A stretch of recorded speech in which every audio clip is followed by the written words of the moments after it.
people. Where are we going to play today? We saw a border between Rogue and Fours. There's a big map pool between both Empire and G2. Villa is Empire's permaban, so you know we're never going to go there. And we have Coastline as the map between these two teams. Dan comes onto the squad, and he did force a little bit of a change to the team chemistry, right? Karzeka was fragging less, Dan was fragging more. We saw from the statistics. As we bring up the community vote, I will not be surprised, actually. I was going to say I thought this was going to be very close. 48% G2, 45% Empire, 7% draw. But Karzeka, if you saw the statistics earlier, has been one of the best performers on this team, along with Shepard. Joystick and Dan are actually underperforming in terms of where they've been in the past. That is, of course, in frag-heavy roles where you'd expect them to be getting tons of kills. So as we load into our second map of the day and our second matchup of the day with it to boot, Empire will start on defense, and G2 will start an attack. That means that Empire gets the very first ban. Common operators banned on a map such as Coastline, Nomad, Capitao, Buck, Gridlock. It really depends on what teams want to play, but anti-flank utility is usually very important. Nomad can end up being a ban against Empire on any map because of how, I guess you could say, apparently we'll look into that. Be a swap here. Apparently Empire was slated to start an attack, so we might need a mulligan or a do-over. Whoops. This can, of course, impact what operators get picked, because now if you're G2, who's going to ban out Nomad, these operator picks are going to have to be locked in. So you know it's going to be a Nomad as well as a Hibana off the board. Kind of strange that it would be a Hibana that's banned, solely because of the fact that you don't see a lot of hard breachers get banned on Coastline. A lot of hard breachers don't get played, but Hibana is usually the one to do. Frankly, I don't know if we're going to have a swap here, but the admins are deliberating, so I guess we're waiting for an answer. So I guess the call will be made by the players. I guess are going to decide the call. We don't really know, but it's Echo, Mira, Nomad, and Hibana. No idea. We have no clue if. No idea. We'll wait. Yeah, so apologies for that kind of mix-up. These things happen. Fabian seemed really happy about it. Fabian seems really happy about a lot of things, so it is not really much of a surprise. It's typical, yeah. Yes, he's a very chipper man. Is always the first person to start with a kind word. But yeah, in this case, also one of the top performers for his team in this season, interestingly. Plus 13. Yeah. Doing quite well. It's actually going to be G2 starting on defense, so.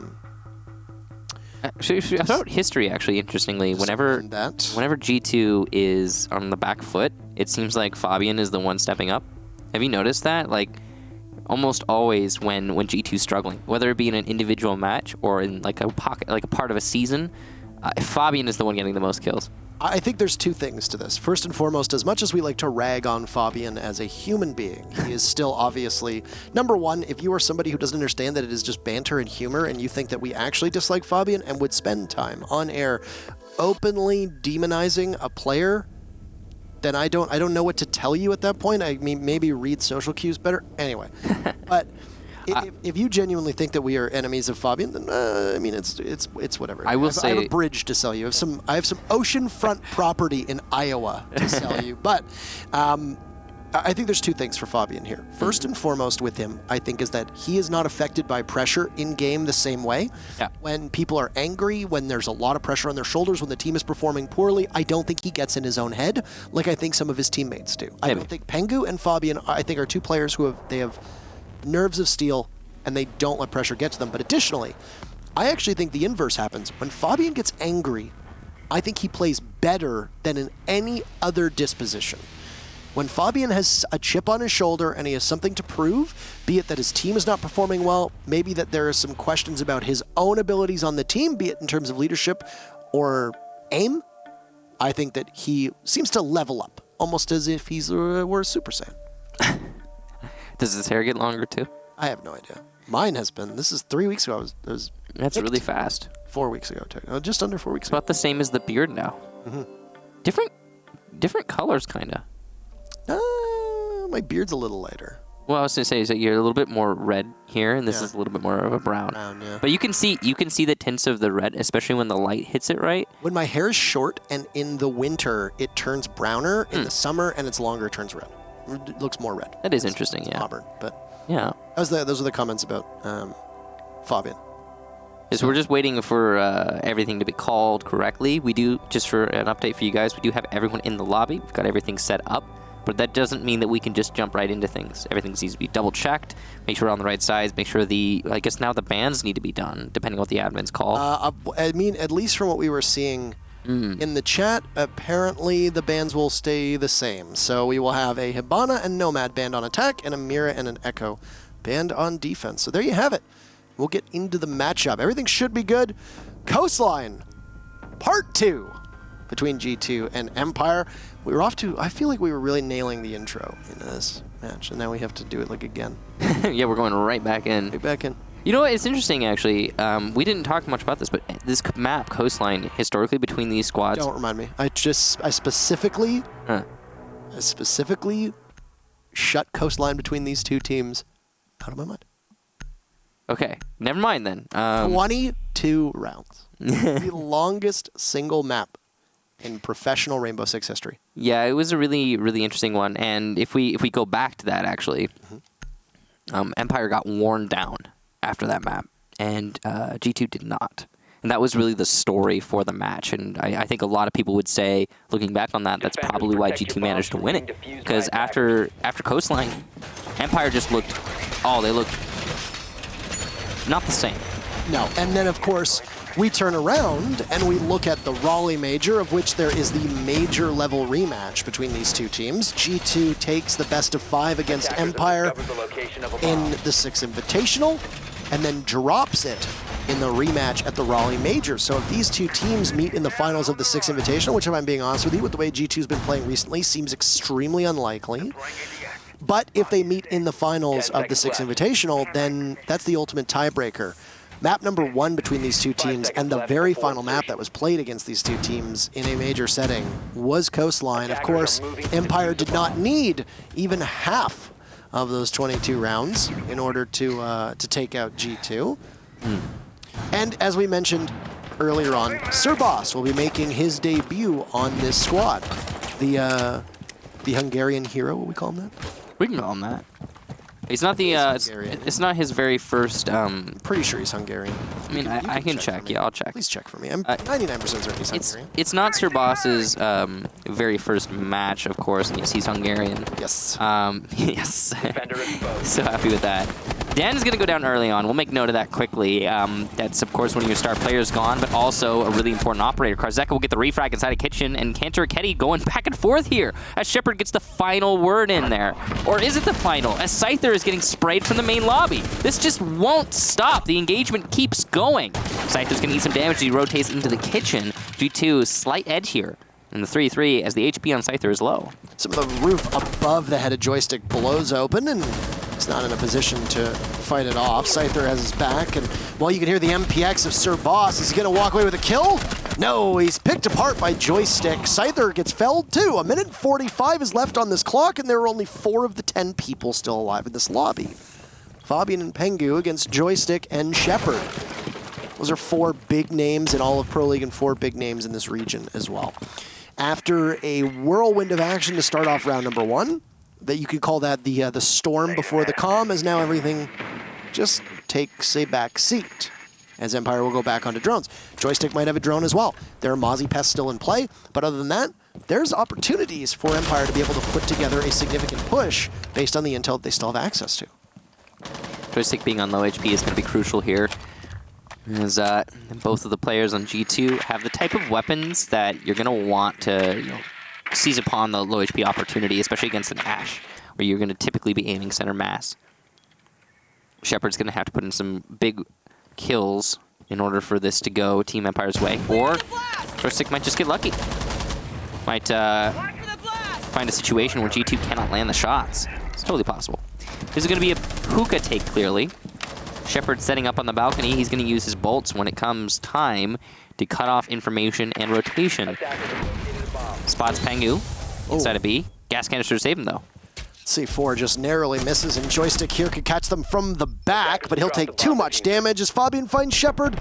2 kills for him on the round. I don't know if that's a Valkyrie camera or a drone that's been ensnared by the clutches of G2, but Joystick is just going to continuously get pinged over and over and over again. Fabian lies in wait, and a nice shot from Pengu to shut down Joystick, and G2 will take the very first round. Big win there for G2. The engagement that went over by Kitchen was constant back and forth, and it was quite interesting. You don't usually see engagements roll out like that, but neither team refused, or well, both teams refused to let the engagement slip away. And in the end, it was actually a stalemate. Slight stalemate, I suppose. 2v2 with an HP advantage for G2. Joystick having taken 50% of his HP and damage. So, I don't know. It's I guess, yeah, the slight edge worked out for G2. Then there was also the fact that at the end, Empire decided to split up. That was crucial, because when Shepard died, there was no potential for a refrag from Joystick since he was inside of Aqua. I'm not really sure why Empire is trying to attack from Hookah, Balcony, and Aqua. I think that might be the wrong call. But then again, there was... Attackers need to locate, I mean, there was still full control on the site for G2, so it's not like they were going to be able to just consolidate and pressure as in a 2v2.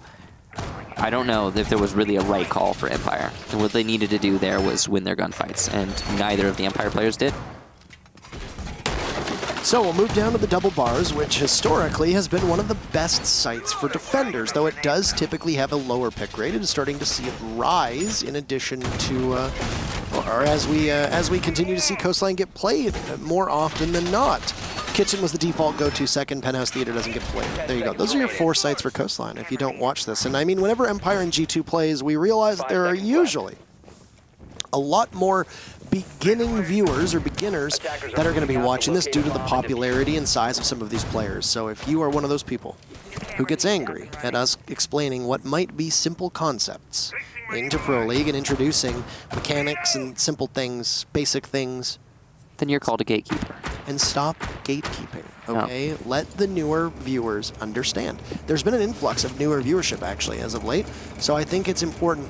And this is just general rule. If you are a caster, you have no problem being a little bit more simplistic in your takes. So feel free to impart wisdom upon the viewers. I'll try my best. Not you. Oh. It wasn't talking. Good lord. Anyway. I don't know. Listen, you said caster. I do that. Community casters and... Okay. Community casters and things like that, Michael. All the good stuff. Anywho, G2 have got some presence on that second floor over top of the site. And, well, you wouldn't be too surprised. There's lots of destructibility that can happen here. And if you lose control of Hookah, well, that becomes a significant problem for you. Kanto Raketti starts things off with a bang, eliminating Scyther. And he's not going to get more against Karzeka. Though they both suffer some serious and significant damage, down goes Kanto. Yeah, Kanto... Signerius was the word that I used there. Signerius? So you're trying to say serious and significant. Signerius. I like it. Let's use it sounds like a Jedi's name. I am Darth Signerius. Have you heard the tale of Darth Signerius? Of course not. It's not a tale the Jedi would tell you. Karzeka's taking some damage on that altercation that we saw with Kanto Raketti. The Jaeger almost dragging 2 down to the depths of hell with him. And Empire will go back onto drone. G2 not running the Mozzie, so you don't have to worry too much about your information being snatched away, but you got to watch your feet. And the Warden, that we see sometimes get played on Coastline, not exactly a common operator to see used, well, he'll send out a C4. He'll be received. Karzeka really didn't need to take too much of the blast because of how low on HP he was. Control lost for Hookah above the site by G2, so Empire will have full reign to look down upon G2 from their position of superiority. Fabian on the Alda with an ACOG in hand will play farther back. He can swing through the doorway of Kitchen and maybe even get a good look on Cool Vibe Stairs, which is where Dan is positioned now. He needs to be very mindful of the fact there's a default camera that will spot him if he peeks on out. And right now G2 is Kanto Raketti on camera duty. Engagement from Dan will be brief as he heads back up top. he'll have to watch a lot of those rotates. G2 actually looks like, for their part, they've managed to get out of the sight. They're going to fight for a retake and allow Empire to walk on in. This might be a very well-orchestrated bait. Pengu lying prone, he loses the fight. That's a beautiful shot from Shepard, but 2 from G2. SMG-12 in hand, the Warden is not strong enough, but Joystick has no time left on the clock. He'll take down Uno, but that's it. Too little, too late. 2 in a row for G2. Big round win there for G2 as they put, as you said it, 2 in a row. That's crucial considering how close these rounds have come. Because it seems like Empire is still in a lot of these, but that last one was more one-sided than the first. So, what went wrong? Well, seemingly Empire's clear, not as coordinated as it was in the past. Big thing is that they did get Kento Ketty, but at a cost, a high cost. Kento took down 1 and most of Karzeka before he was eliminated. It also took a lot of time for Empire to get that clear out. Then, once you have that little bit of control, I mean, well, that's not exactly the bomb site. It's double bar. You're not attacking Kitchen. I mean, you are now, but not in the last round. So Empire, a little bit of time wasted over on the roam clear. A lot of damage incurred. Then when they come over to the double bar, yeah, okay, they get top 4 control, but so little comes of it. And it takes so many bodies.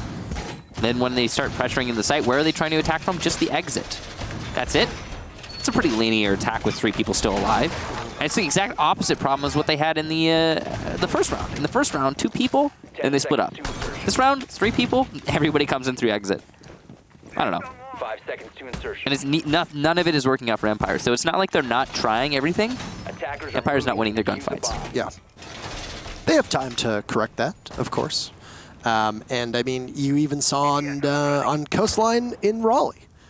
There was a slower start to the gunplay from Empire, and then they just ended up dominating in the second half. Joystick in particular woke up, and well, that was it. And with it, you saw Raleigh become your Empire, or Empire become your Raleigh champions. Sometimes we're drunk. The Empire of Raleigh? The Empire strikes back.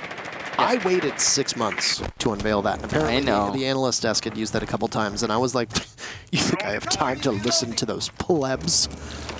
Yeah, no, Parker definitely constructed that way in advance, I can vouch. No, but I'm also kidding. The analyst desk is great. Don't take that seriously. People are going to be like, wow, why are you smack-talking your own colleagues? So what was that noise? That's people breathing through their mouth because they don't have the coordination to breathe through their nose. Here's a holdout from Fabian, finding some points as he takes out the drones. He's going to play all the way in the back of Theater. It's going to be a multiple member push from Empire. He gets droned out yet again. This is going to be so challenging for him. He's prone down, playing a really tight angle. He can't hit the drone to save his life. He'll see the Zolfia, but Scyther will get the opening pick.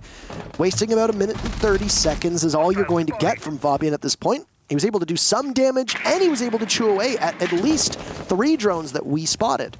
Out of a possible 10, that's not too bad, especially if Empire's incurred losses on the drone front elsewhere. This is a kitchen defense, as both the hookah and bars defenses from G2 were extremely successful. Sir Boss, who hasn't really made many waves so far in this matchup. He's got C4 in hand. He's going to lose a little bit of cover to the buck above. Give him a call. That's all he needs. And then that C4 will find its target. Karzeka goes onto the bed after opening up a straight line in the floor, which means that if Sir Boss chooses to peek towards service, he will be spotted. He expends his Nitro Cell a little too early. He doesn't do any damage to anybody on Empire. Still, Joystick and Scyther low on HP. That's really it. Dan pressuring from the front door. He can do a lot of work here, but he's going to have to win the fight against Uno. G2 on a little bit of the back foot in terms of man count, but look at that HP. Hengu is going to clean up Joystick, and it's a really easy one for him. Scyther will get Cantor Ketty in a response, so not over here for Team Empire. It's looking like their best round yet. Still a couple people at the doorway as well from Empire 2, in fact, that could see Uno, and there you go, Dan wins that fight, but everybody in Empire is sustaining significant damage. No heavy losses, they're hitting their shots. Shepard has been exceptional for Empire so far, and it's Sir Boss in a 1v4. He's not going to go anywhere. He gets swung on Shepard. He ate his Wheaties this morning because the man is on fire, just as his bolts would suggest. First round for Empire. G2 still with the lead. Great awareness there from Shepard on Sir Boss's location. Sir Boss playing a little bit of a passive game there. Don't see that often from G2, to be honest. It's outside of their formula. Wonder if we'll see that repeated. To be fair, on a 1v4, what are you going to do? Well, I think if you are the 1, Was that you want to get 4 kills. And if you're the 4, you want to get 1 kill. Thank you. Of course, if you were asking rhetorically, which would suggest that I wouldn't need an answer, is that what you were doing? I Well, now I feel foolish. Locate and defuse as many bombs as they can. I'm sorry to do that to you, Parker. Sorry to put you in that position. Thank you for apologizing. It's okay. It's okay. We all feel that way sometimes. Anywho. So, Mr. Boss.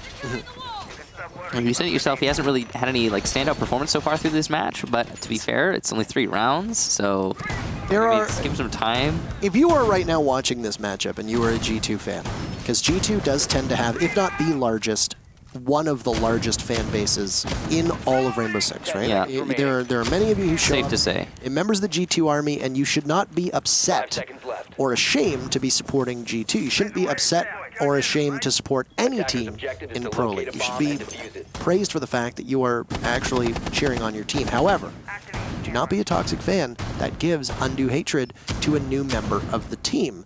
Yes, Sir Boss does not have a single pick on the scoreboard, but he's got 3 assists because Sir Boss is very likely going to be new to the system.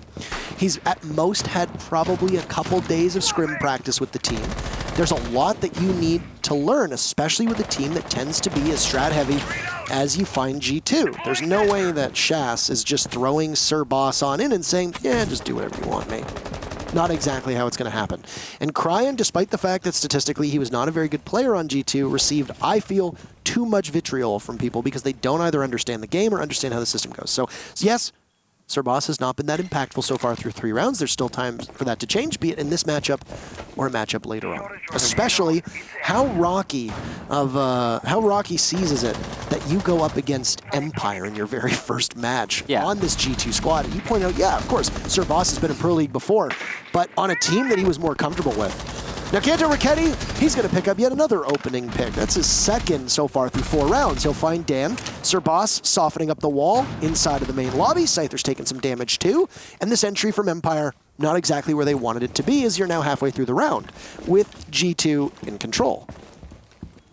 It's yet again a hookah defense up above. And, well, when it's a first floor defense, you're going to roam on that 2nd floor. When it's a hookah defense, you're going to roam down below. Goodbye to Sir Boss and Kanto Ricchetti fall in quick succession. So, an immediate answer back from Empire in terms of 2 frags, with Uno having the Zofia under watch. Scyther's HP ticks even lower, but a good comeback from the Empire squad. Still winnable though for G2. They've got good positioning here, and Scyther is on low HP. As you can see, Pengu's going to peek a wild onto the window and possibly give away his position, but not get anything out of it. Uno with a run out onto the north balcony. He'll get 1 kill. That's Scyther on Repel. Good call there from Pengu and reaction from Uno. That's what I was going to say. Pengu looked like he was ready to swing onto the Zofia that was on Repel, but instead he gave that information to Uno, and Uno volunteered his life. The UMP only needed to hit a single bullet onto what little was left of Scyther. That's it. And because Pengu stayed alive and didn't put himself in a spot where he could have lost that duel, he's there to find Shepard, and G2 will regain a numbers advantage that they had earlier in the round. It's going to be tough for Empire. They're really just going to have to go off of fragging potential, and in the hands of Joystick and Karzeka, there's no shortage of pain that Empire can inflict upon any team. Doesn't matter how good they are, doesn't matter how poised they are. Down below, frag grenade gets tossed on up, it gets eaten by an ADS, and it's just twisting in the wind for Empire as they make their presence known on Cool Vibe stairs and over towards Aqua. A split push with no chance for a refrag. This just needs to be G2 training their sights in the 2 areas where you see that Empire's going to push on up from, but that's a good start for Karzeka. Soldiering through the toxic canister, ends up being Joystick. But once he emerges, there's a Fabian waiting in the wings. It's 3-1 for G2. Every day, oh no, never mind. So yeah, G2 looking pretty strong here. A lot more firm than I think some might have expected. Considering their stance right now. They're not doing great in the overall season, but if they can win this one against Empire, it'll give them a lot of traction, a lot of room to breathe. That last round came down to a pretty even situation, but the big thing I want to highlight again is the way that Empire tried to attack the site. Instead of coming at it from, either Hookah or Aqua, they decided to split themselves up. And when you're already low on man count and you spread yourself even thinner I think that just makes your situation that much more dire. We saw the same kind of situation play out there as we did in the first time Billiards was defended by G2. And it was a last two people on the other side of the map from each other for Empire. They lose their gunfights and it's over. You can't be having a situation repeat itself so frequently like that if you're Empire. And luckily for Empire, they won't get to attack onto Billiards anymore for this half. There's no overtime, so that site's gone. But that's, you know, it's not a great way that happened. Having a unlosable site is a strong advantage for any team in any Pro League match ever. G2's got that one in Billiards, it seems, in this match at least. It's a really important thing to know. Serboss yet to find his first kill, and I just know that that's going to turn into the next Cryan thing, with the whole like, oh, he's, you know, that I don't really know how to describe it, but that whole situation basically. I mean, ideally, you could just be a sane fan and not lash out at people on the internet, but what do I know? You're talking about a utopia, I think Parker. I'm asking we don't live in a utopia. I'm asking too much to say that, hey, maybe don't be rude to people that don't have the best performance that you could imagine. You know, how hard is that? How challenging is it to not give somebody like Serboss a hard time and be understanding of the fact there's a new player coming into a new team? Very, apparently. It's very challenging. Even today, I tweeted like congratulating Cryan and saying like, you know, you had a really rough go. Like, I think people were unreasonable to you. And even then in the comments to that tweet, people were like, oh, he was garbage. And like, he's tagged in it. And it's like, he's reading all those. Like, do you have a brain in your skull? You know, the thing is, it's crazy. Blows my mind. His performance wasn't even that bad. It was not. It's not sugarcoat. It was not good. It wasn't good, but it wasn't that bad, guys. I've seen so much worse.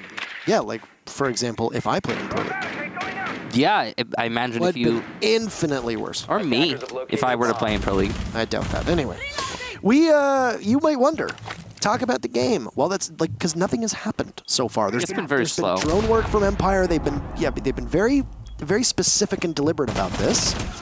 Uno is going to miss most of his shots on a Karzeka. C4 goes up, and that's the wrong call. There's nobody there. He gets droned out, uses the C4, and still nothing. This has been a whole nothing burger so far between these two teams. But oh my, Uno gets spotted by the C8. 30 HP or so. He manages to get away. He's getting chased down inside of Pink as it's a double bars defense, and Uno will be the one tasked with holding off the wave of Empire as it looks to crash across the shore. There's also the Ella of Pengu playing in the same spot, watching Mudroom or Foyer, or whatever you want to call it. Oh my goodness. Not ideal as Karzeka remodels upstairs. He doesn't like hookah. He thinks, hey, I can make this look a little bit better. And apparently in order to do that, you need to adorn the walls and floors with the blood of your teammates as Joystick is team killed. The Ash being off the board will be crucial because of how strong a player Joystick is and how much damage that G36 can do. The Capitao is a pivotal part of that execute. Frag grenade goes out, it chases Pengu. He's going to run through the flames as the fire misses. Pengu watching to the left. He's going to get one call as a frag grenade sails over top. Too many angles for him to hold, and he picks wrong as 2 kills from Empire come out. They've got the entire kill feed being dominated, and Fabian will need to find every single member. He takes one down, but he's not going to get more than that. It looked like G2 was going to hang on as there were a couple misses from Empire, but they managed to bail themselves out. Poor Fabian. In a 1v4, you're going nowhere fast. Empire will take their second round.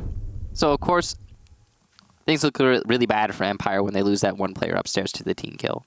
However, this time around, when Empire went for the take onto exit, they did not rush themselves at all. We saw a little bit of actually rushing themselves going on G2's side. Most notably, of course, Pengu, who was trying to get aggressive on exit. Now, he played all of the angles and lost all of them. Empire actually picked up 2 kills on that aggression because of that opening that it allowed Empire to seize upon better angles after Pengu died. Attackers need to Empire then cut off the player who was playing deep by what some call Pink, I guess. Some might be call it like Sunrise Window. And then after those 2 kills were picked up, well, Empire were like, oh, flood the site, easy peasy. Meanwhile, the cutoff of the rotation by the blue stairs, or the Cool Vibe stairs, was also very effective for Team Empire. G2 getting the wrong end of the stick everywhere in that engagement in the end of that round. They'll go over to Kitchen now for the next site. Kitchen is actually 10 seconds to insertion. the, I believe, the only site that Empire has yet to lose an attack on so far. They've been really dominant on this one, but it's only been tried once. However, again, that one attack that Empire had on Kitchen was dominant. Let's not sugarcoat it. Sir Boss being the last one alive, I think you might remember he was hiding in the bathroom. Died in that 1v4. Well, we see a repeat of that. We'll go to 3-3 as we transition into the second half. It's been par for the course here with Empire's lineup, which is about as consistent as you can imagine and as you can expect from them. They don't really tinker all that much. They like to bring 5 operators to do the job on attack, and they don't relent. I think they don't relent is a good way to describe their attacking strategies, as well as they always seem to put an unstoppable amount of force, or I guess an immense amount of force, down onto their opponents. In this case, it's Kanto, who was good for a couple opening picks, but that's about it. Rough spot. Also, last round, the only kill that came in prior to Fabian getting a kill before he died was Karzeka killing Joystick. So basically a flawless round, with the exception of one, obviously, from Empire. A TK, if you count that. Yeah. Well, I mean, I do. There you go. I do count that. Okay. So. Well, it was also technically 6 kills for Empire. Yes. Very well done for them. Yeah. It's the rare 6-piece right there. Yep. So. We've actually seen a number of 6Ks in Pro League. This is a good example of the ammunition change that came in about, I want to say, a year and a half ago, if not a little longer. Almost every operator got double the amount of ammunition that they had, and allows you to do tons of soft destruction. This Scyther gets removed from play, and it's a 4v4 with Fabian credited with that kill. Dan used about 100 and some odd bullets upstairs, just shooting away at soft walls and trying to maybe find a pick, maybe open up a line of sights, whatever his intentions were. Because of the changes that were made, it allows for the soft destruction to be much higher. Pengu finds Karzeka as all this actioning is happening is we don't see where they're tussling, and we can't even really hear it either, so it must be very far removed from the action. Your Buck and Zofia gone? Not ideal. Ash charge used to open up more of Kitchen here from Joystick. This is a very nice angle he's going to be using from luggage. Lots of pressure being applied from that. Plenty of arrows still for Shepard, and Dan's going to get Fabian from above. So the way that Empire are split up right now is working out perfectly. The linchpin for G2 is likely going to be Uno, who is inside of the garden. Uno, Pengu, and Sir Boss versus Joystick, Shepard, and Dan, and make that one last member of Empire. As Joystick gets his head taken off of his body by Uno, Dan is still upstairs as Shepard's execute will come through the service door, and it will be stopped by a barbed wire in front of him. Dan drops, won't be able to do much against Uno, as now Shepard looks on in towards the bathroom. He'll find Uno in a 1v2. Pengu and Sir Boss will be there. Pengu's doing some significant damage, and there you'll have it. He and Sir Boss credited with that very final kill. I don't think Sir Boss got a single frag on defense, but tons of assists. And his utility is what mattered the most as G2 emerges from the very first half with a 4-2 lead.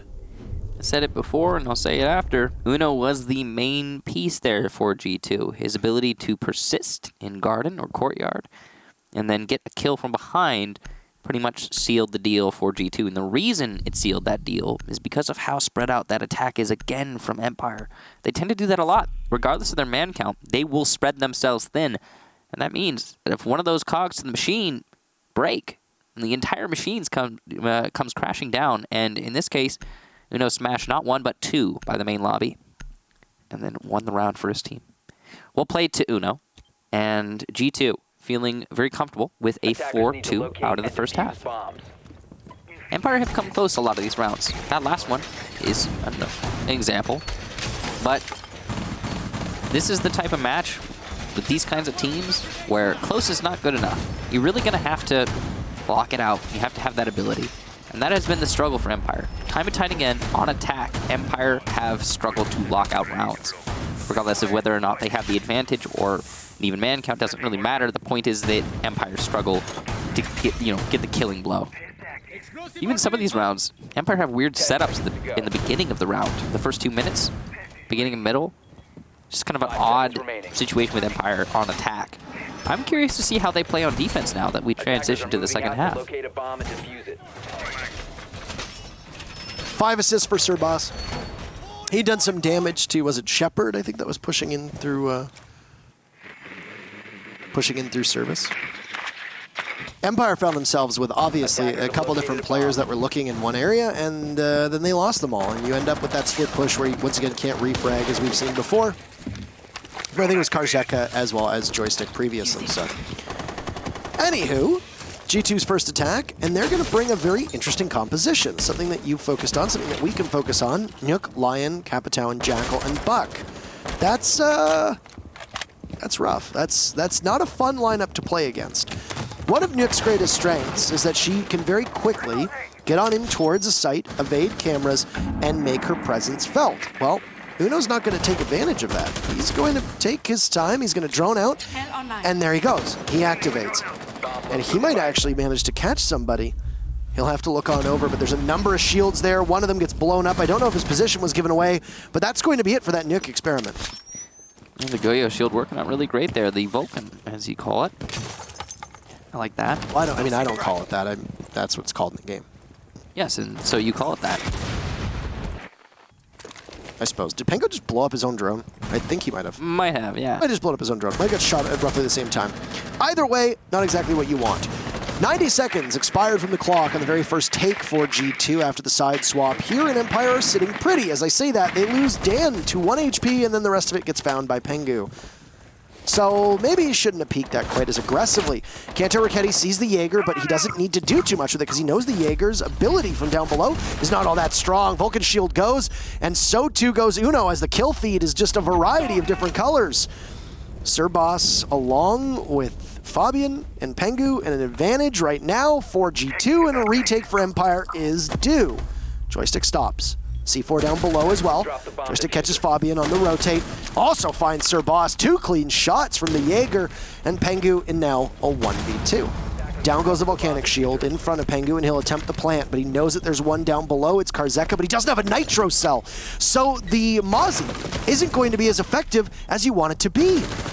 Pengu trying to go through the explosions around him as the super shorty cuts away some of his safety, but it's Joystick with the final 3 kills as he adds to his tally. And Empire will take their very first defense.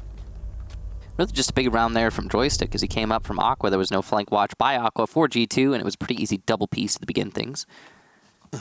Catching the edge of the reactions there as the player in Cocktail was felled. The end there, not really much that Pengu could have done to win that. He has no C4 on the Mozzie, but he can hear the footsteps and he can track you with his shotgun. That's going to apply constant pressure, not allow you to plant. So it's not like Pengu could have just gone over to the bench and planted there, or gone over to the door and planted there. I mean, some of those places already had pre-made holes. More importantly, again, the Mozzie was going to follow you.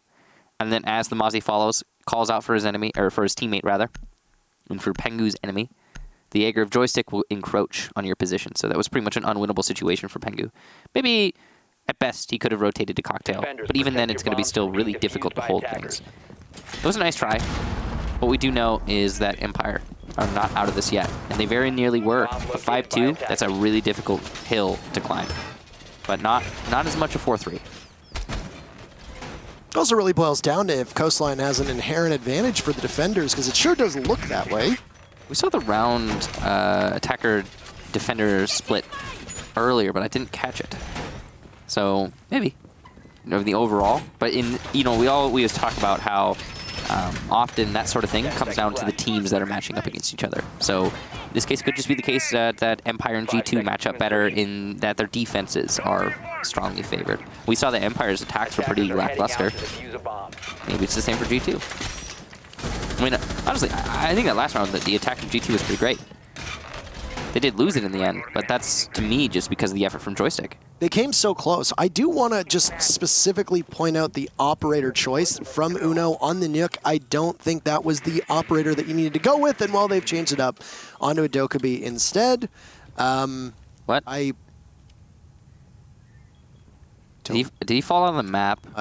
I think he fell on the map. There's a number of places on this map where you can fall through the floor and then die. That's the only way that I can imagine fall damage is going to kill like that. Oh yeah, he was detected outside. He fell through the map. Yeah. I know that happens actually somewhat frequently on this map. I mean, are we going to see a rehost here? That's the question. We can't speculate because we are not admins. I mean, I guess we could speculate, but we won't, so... Yeah. It's just a question mark in the air. I don't think it will. I don't think Empire's even called. Yeah, they're not pushing for it right now. I mean, I think they kind of understand, and how triumphant it would be if they were still able to persevere and win the round. But yeah, we saw the detected outside. We saw the fall damage kill for a defender. It's a clear message. We understand what happened there. He fell through the game. Unlucky when that happens. It's always funny when the pros like to record their gameplay. I would like to see it from your perspective, Shepard, if you hear this. That'd be great if he was recording it. If you recorded it, that would be excellent. Good drone work from G2 as inside of security, they'd spotted the Valkyrie, and then inside of the kitchen, they spotted the Maestro as well. Sir Boss's drone gets spotted out. He was the one that was doing his own droning, so didn't need the assistance of his teammates. Fabian droned himself into security. There's nobody in the lobby, but the Valkyrie's still there. Fabian not able to do enough damage to Dan, and he's going to be kicking himself for letting that freebie get away. That could have very easily been a kill onto Empire to continue with the loss of Shepard earlier on. But now it's G2 losing the opening pick technically to Fabian, or to Pengu. Joystick with 1 kill, Kanto Raketti, another great play from above as Joystick is just making his mark on this round. He's getting tons of pings inside of the site. And it's Dan and Joystick there. Doesn't matter if he fell through the map or not. Empire's gonna take the round in dominant fashion. My, they only lost 1 person, wasn't it? And that was it. Maybe outside of Shepard, I think they only lost 1. Oh yeah, okay, yeah. If we're not counting the freebie, yes. And really, that was Joystick standing apart. I mean, his position and 2 rounds in a row, it's been Joystick. Yeah, and Joystick on Jaeger on Coastline.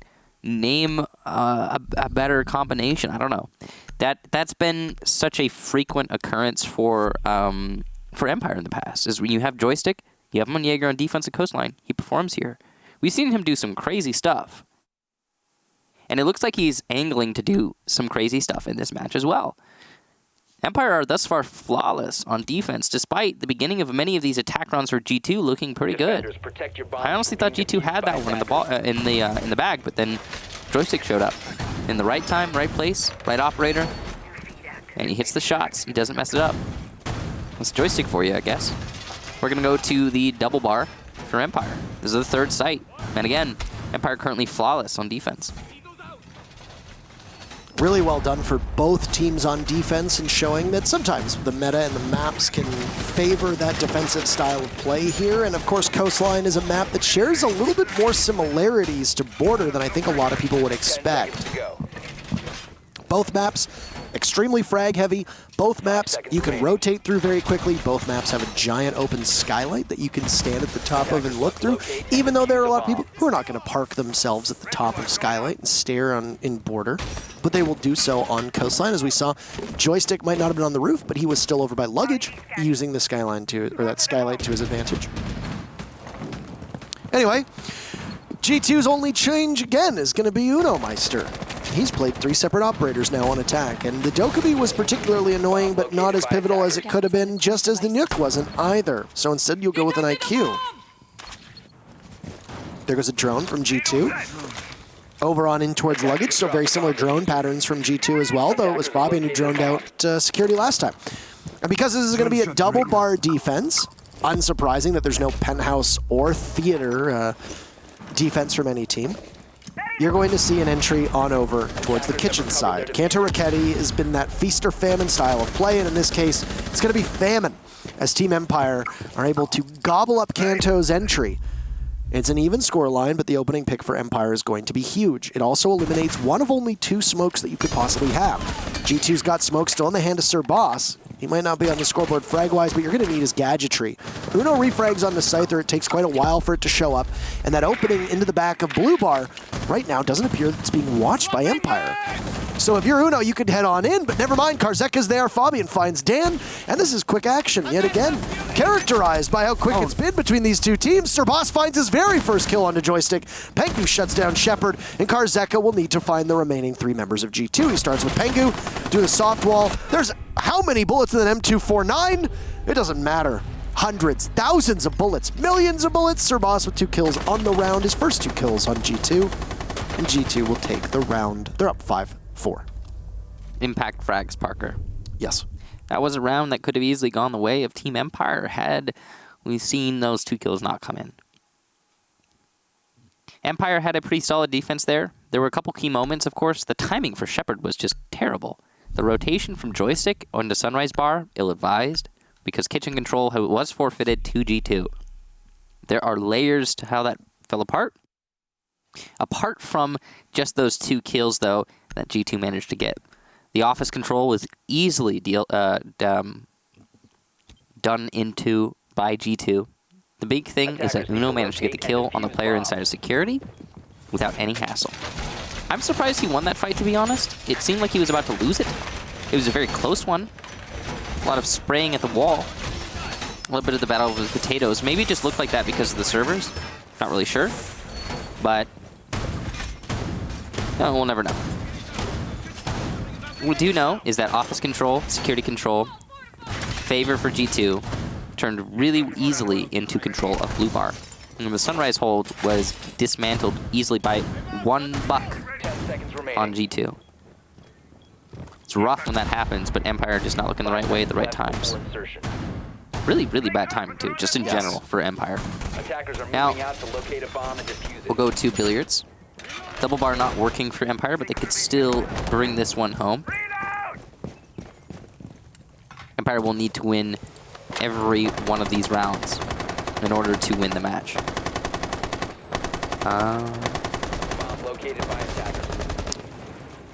What? Oh, you know, it's probably sound cover. Yeah. I think he was covering Repel, maybe? That's the best I can give you. He's sound covering for something, but I don't know what it is. Probably Repel. The attacker's bomb diffuser has been dropped. Attackers Just juggling this diffuser over and over, and I think G2 were very happy with that lineup they had last time. What a surprise. Empire doesn't really tinker too much with what has been working so far, and I mean, if you are new to Team Empire, you shouldn't be too surprised for that to be the case. Back upstairs, as the scene will be set for a hookah execute from G2 / hookah defense from Empire. Kanto Raketti, feast famine. This time, he feasts. Avenging his loss in the previous round as the opening pick, he's going to find it onto Dan this time, who spotted the Valkyrie down below. And that C4 gone is incredibly important, especially with the way that Dan would likely be playing that Valkyrie from below as a plant denial expert. No longer. And that'll be big for G2, like we said. They have the right operators here to execute onto the site in explosive fashion. No more Dukbi. She got rotated out for the IQ. I think that's the right call with the Valkyrie in play. Oh my, Joystick has to evade the fire as it spreads around him. He's been droned out quite heavily by Fabian, working in tandem with Sir Boss inside of office. Soft destruction onto the walls means that the Jaeger's position will get more tenuous. He might run right into the waiting arms of Kanto, and he gets shut down. Hard to overstate how important Joystick is as an operator, especially with how he's been playing on Coastline. Another call from Lion, and this time it's Karzeka who's the target, and these EODs have been pivotal for G2 to be able to enter into the building and make something work of it. Karzeka will survive just behind the bar inside of Sunrise, and G2 will rush on in. They'll find the down body of Mozzie, and Pengu will get the remainder. 2v5 for Empire. Dangerous position for them to be in. Both the Goyo and Shepard are still within striking distance of the site. Scyther playing at the top of Cool Vibe stairs. The Vector not able to do enough damage to Pengu. He'll have to reload with that small magazine. Ditto with the SMG-11 in the hands of Shepard. As you see, the ADS burn one of the projectiles in front of him. But the Goyo will be of no use as he feeds himself into Fabian, and then so too does Shepard. Sir Boss with the very final kill and match point for G2 as they look to continue this Monday undefeated streak that they've set up so far this half of the season. Well, it seems like they're in good stride to do just that. One more round and it's over. G2 will take it. Team Empire is certainly struggling now after those first 2 defensive rounds going so well. A lot of these rounds have been pretty close. That one not so much. The clear downstairs was very effective and efficient from G2. I love the way that Kanto Raketti cut off in security. Nowhere that Joystick could have gone. Some might argue lots of utility being used on that roam clear downstairs, but the time that it saved is really important. It's very likely that we would have been able to see Joystick stay in office had he not been feeling so pressured by the firebolts. Attackers need to locate and not just the firebolts, but Fabian incessantly droning him out. Kanto Raketti pushing in from security. Sir Boss holding the angle, shooting away at the wall with the soft destruction, eventually giving away Joystick's position. The EE1Ds, all of those things just tied in to simply contain Joystick. And with how he's been playing in this matchup, can you fault G2 for possibly overcommitting in terms of gadgetry and utility just to get Joystick out of the picture. I could be wrong, but I believe it was actually G2 who once, I think, really started the conversation about isolating one player and shutting them down. No, not really.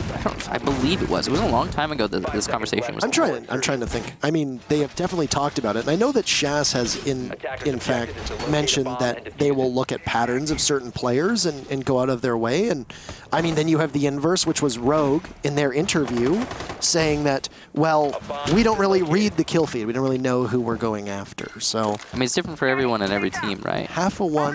What is it? Dozen of one, half a dozen of the other, or 6 of one, half a dozen of the other. As my mother always loves to say. Great lady. Great lady. She obviously likes to say that very much, so I have adopted that phrase. 6 of one, half a dozen of the other, because 6 is half of a dozen. It means the same. Yes. Because people didn't get that. They're like, what does that mean? Unless you mean a baker's dozen, but usually they don't. No. No one ever does. Nobody ever means that. No. Match on the line for Empires. They will fight to at least get 1 point. They've already lost this season. It was at the hands of Fours. Will they find themselves with the same fate against their arch nemesis in G2? Well, you can see that whole wall is just being shot open to hell and back. Big brothers incoming. There goes an E1D.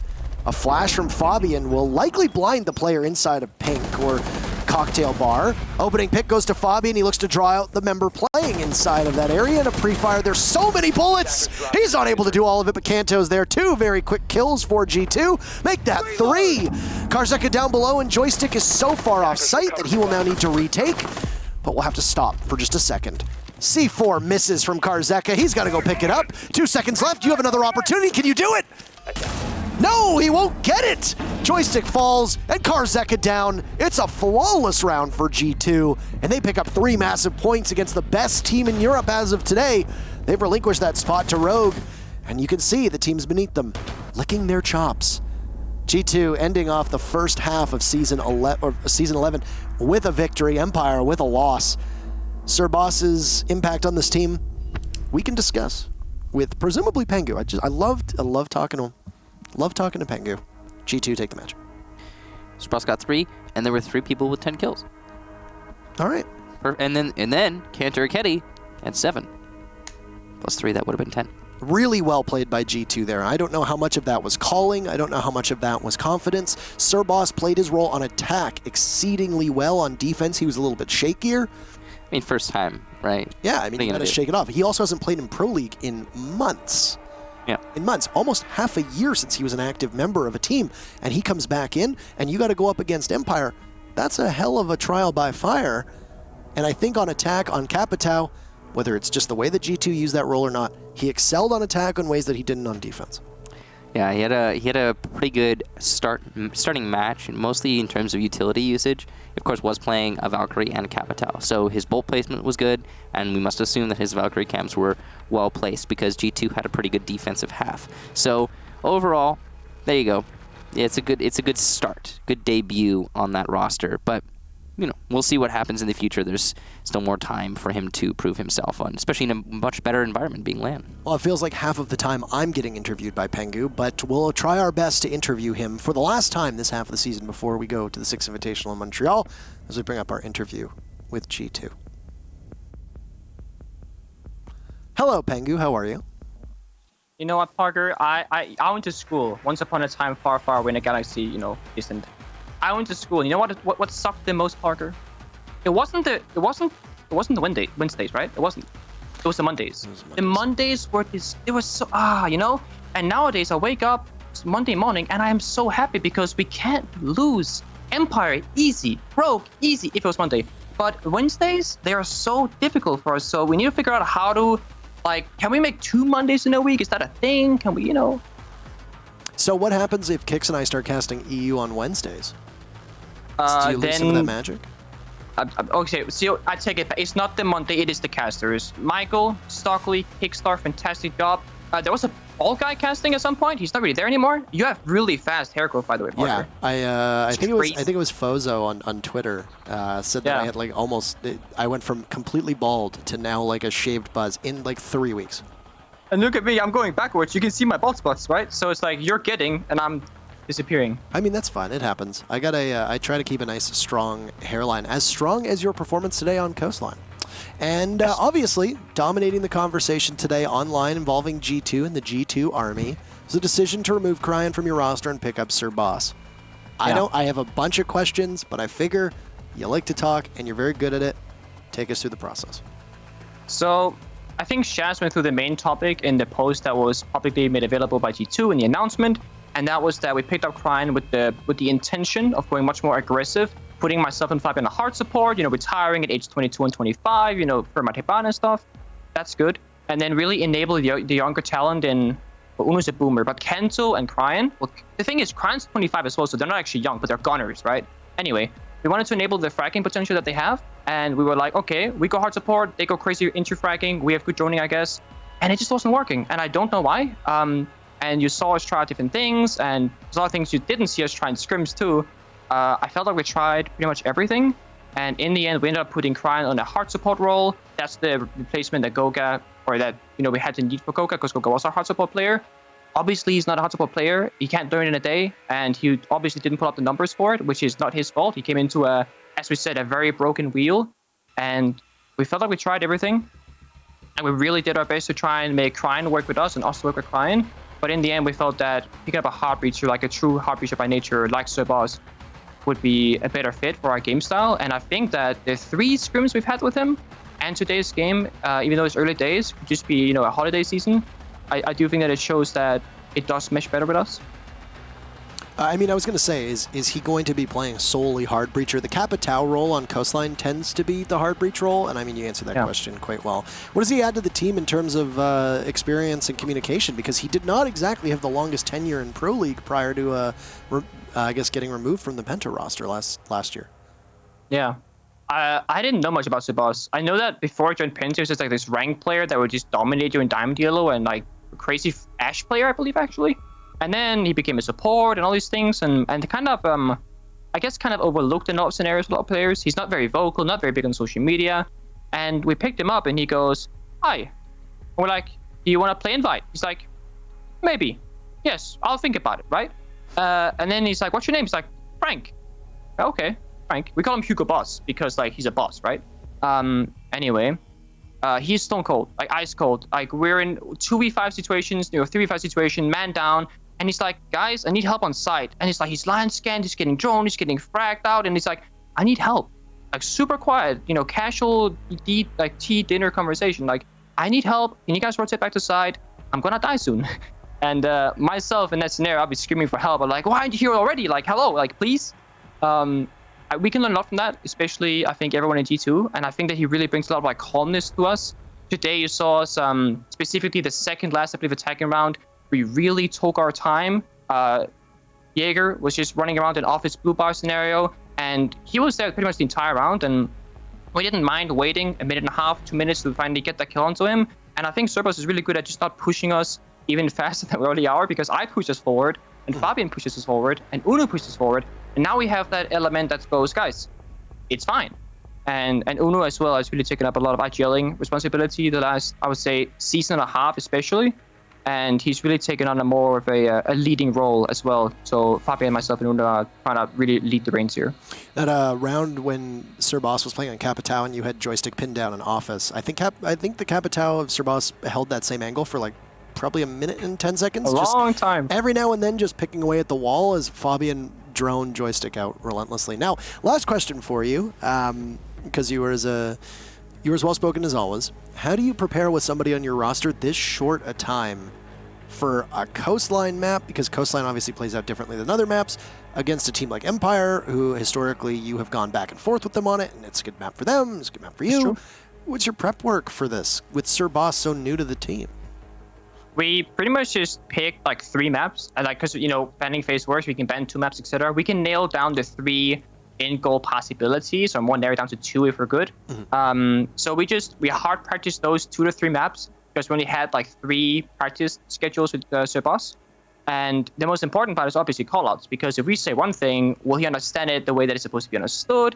Can he make decisions on himself and actually relay information to us in a way that we understand? So we nailed down the 2 to 3 maps that we wanted to play, and just said, okay, we're gonna give this our all. We're gonna put you in hard support. It's where you're the best. It's what we need.